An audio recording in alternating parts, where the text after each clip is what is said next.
আসসালামু আলাইকুম রহমতুল্লাহ। প্রিয় ভাই ও বোনেরা,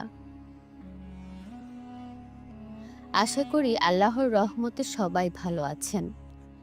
আজ আমি আপনাদের শোনাবো এক হৃদয় বিদারক কিন্তু অত্যন্ত শিক্ষণীয় একটি ঘটনা, যেখানে একজন ব্যক্তি হজ করতে গিয়ে কাবা শরীফ ও হজকে তুচ্ছ মনে করায়, সাথে সাথে সাপে রূপান্তরিত হয়।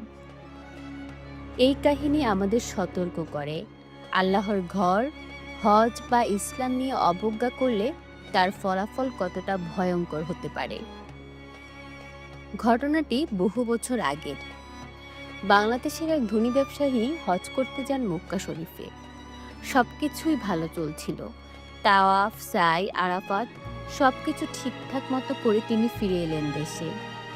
বাড়ি ফিরে এলাকার লোকজন জিজ্ঞেস করলো, ভাইজান, কেমন লাগলো হজে?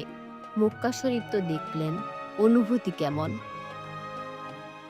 লোকটি হাসতে হাসতে বলল, আর বলো না ভাই, কি এমন দেখলাম? শুধু পাথর আর বালির দেশ।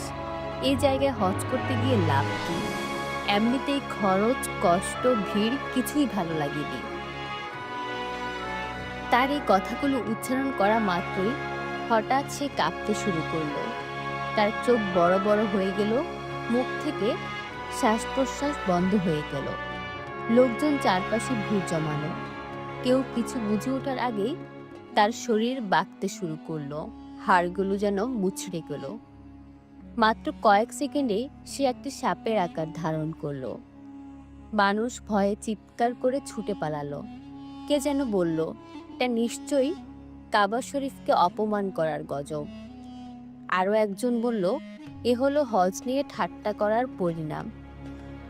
প্রিয় ভাই ও বোনেরা, হজ ইসলামের 5টি স্তম্ভের একটি।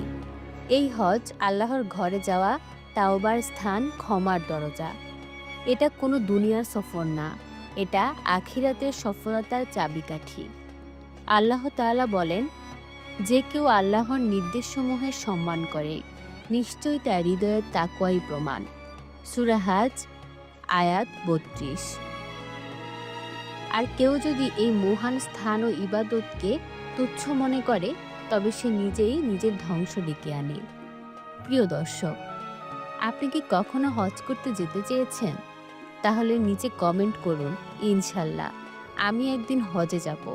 সে ব্যক্তি যখন সাপে রূপান্তরিত হলো, তখন এলাকার এক আলেম বললেন, এই ঘটনা যেন আমাদের সকলের জন্য শিক্ষা হয়। হজ, কাবা, ইসলাম এগুলো নিয়ে কেউ ঠাট্টা করলে তার পরিণাম আল্লাহর পক্ষ থেকে হতে পারে খুবই ভয়ঙ্কর। এই ঘটনার পর থেকে অনেকেই তওবা করেছে, অনেকে কেঁদেছে, অনেকে কাবা শরীফের ছবি দেখেই বলে, ইয়া আল্লাহ, আমাকে হজে নেওয়ার তৌফিক দিন। ভাই ও বোনেরা, আমরা যেন মুখে কখনো এমন কিছু না বলি যেটা আমাদের দুনিয়া ও আখিরাত ধ্বংস করে দিতে পারে। সব সময় মনে রাখুন, আল্লাহর ঘরকে সম্মান করা মানে নিজের ঈমানকে রক্ষা করা। ভিডিওটি যদি ভালো লাগে তাহলে লাইক দিতে ভুলবেন না। আপনার অনুভূতি ও শিক্ষা কমেন্টে জানান। আর এমন ইসলামিক শিক্ষণীয় কন্টেন্ট পেতে চ্যানেলটি সাবস্ক্রাইব করে ফেলুন। ইনশাল্লাহ আবার দেখা হবে নতুন গল্পে।